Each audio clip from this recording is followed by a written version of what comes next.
बहुत पुराने समय की बात है, जब मनुष्य देवताओं को तो पूजता था, लेकिन उपकार और कृतज्ञता को भूल जाया करता था। आज की ये कहानी उसी भूल की है।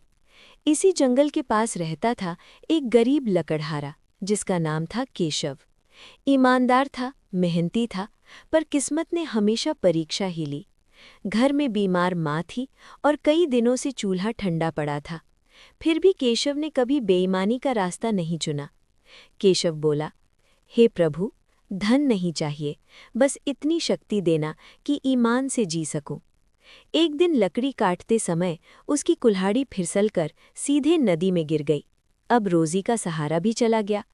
तभी नदी से एक दिव्य स्वर गूंजा, डरो मत केशव, मैं इस नदी का देव हूं।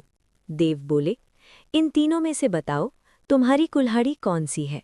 केशव ने कहा, देव, मेरी तो साधारण लोहे की कुल्हाड़ी थी, मैं झूठ नहीं बोल सकता।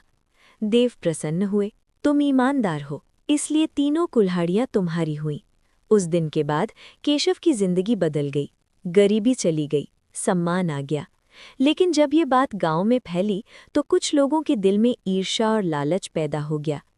एक लालची सेठ बोला, अगर मुझे देव मिल गए तो मैं और ज्यादा अमीर बन जाऊंगा। उसने जानबूझकर अपनी कुल्हाड़ी नदी में फेंक दी और रोने का नाटक करने लगा। सेठ बोला, देव, सोने की कुल्हाड़ी मेरी है। देव गरजे, लालच ने तुम्हें अंधा कर दिया है। क्षण भर में सेठ की सारी दौलत नष्ट हो गई। वो सड़क पर आ गया। अब उसे समझ आया कि ईमानदारी का कोई विकल्प नहीं होता। केशव ने कभी घमंड नहीं किया, वो हमेशा देव का आभार मानता रहा। जो ईमानदार होता है उसे ईश्वर कभी अकेला नहीं छोड़ता। दोस्तों, कृतज्ञता जीवन को ऊंचा बनाती है और लालच इंसान को गिरा देता है। ये कहानी ईमानदारी, कृतज्ञता और लालच के परिणाम को दिखाती है, जो सिखाती है कि सच्ची संपत्ति धन नहीं, चरित्र होता है। वीडियो पसंद आए तो लाइक और सब्सक्राइब